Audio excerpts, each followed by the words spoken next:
Welcome to VibeSense. Just recently, a single social media post basically blew up one of America's most intense debates, pitting presidential power against the very foundation of how our elections are run. So let's dive into what this all really means. So this is what popped up from President Trump.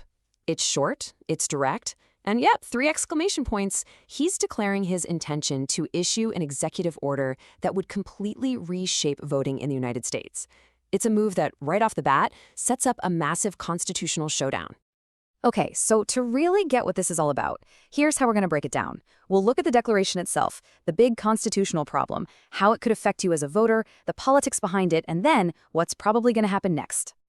All right, first up, what exactly is being proposed here? Because it turns out it's a bit more than just the voter ID thing. It's actually this big 3-part plan. First, mandatory photo ID for every single vote, all across the country. Second, getting rid of most mail-in voting. The only exceptions would be for people who are, quote, seriously ill or military members serving overseas. And third, and this is a huge one, a massive shift to paper ballots and counting them all by hand. A method that, a lot of election officials argue is actually less efficient and potentially even less accurate than our current systems. And this is where we hit the real snag. I mean, can a president even do this? That question takes us right back to the U.S. Constitution. So here's the crucial point. The Constitution is super specific about who runs elections. And guess what? It's not the president. It's primarily the state governments. They're the ones who administer the elections. Now, Congress has a say. They can pass laws about federal elections. But the idea of the president just unilaterally setting the rules for every state? A lot of legal experts are saying that's a direct challenge to how the whole system is designed. And you know what? This isn't the first time we've seen this play out. We have a really recent example. Just back in March of 2025, the president tried something similar with an executive order requiring proof of U.S. citizenship to register to vote. Well, by the summer, the federal courts had stepped in and pretty much blocked most of it. Their ruling? It was an overreach of presidential power. So that history is super important for understanding what's happening now. So this really lays out the central conflict, right? On one side, you have the president wanting to set one single uniform rule from the White House. But on the other side, you've got the Constitution, which says that power is spread out. It belongs to the states and to Congress. The two ideas just don't mix. Okay, so let's move away from the legal theory for a second and talk about the real-world consequences.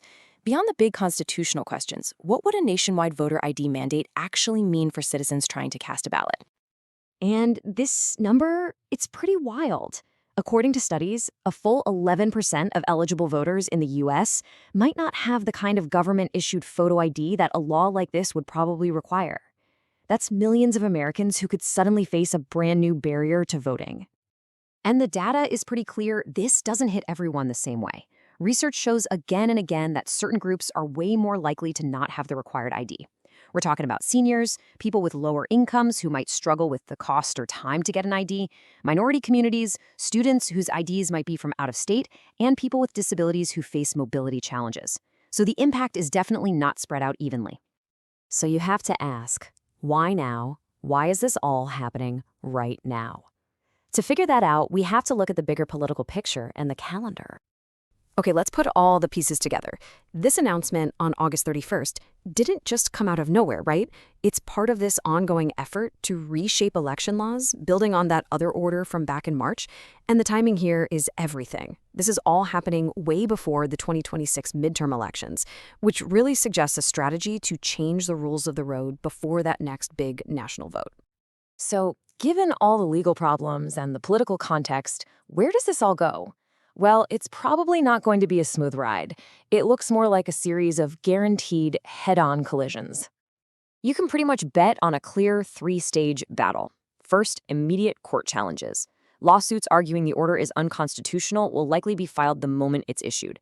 Second, you're going to see pushback from states and maybe even Congress trying to protect their constitutional authority over elections. And third, this is just going to pour gasoline on the fire of this huge national debate we're already having about the balance between voting rights and election security. And at the end of the day, that's really the fundamental question this whole conflict forces us all to confront. It's a tension that's right at the heart of the democratic process itself. And how we resolve it, well, that's going to have consequences for years to come. Thanks for watching VibeSense.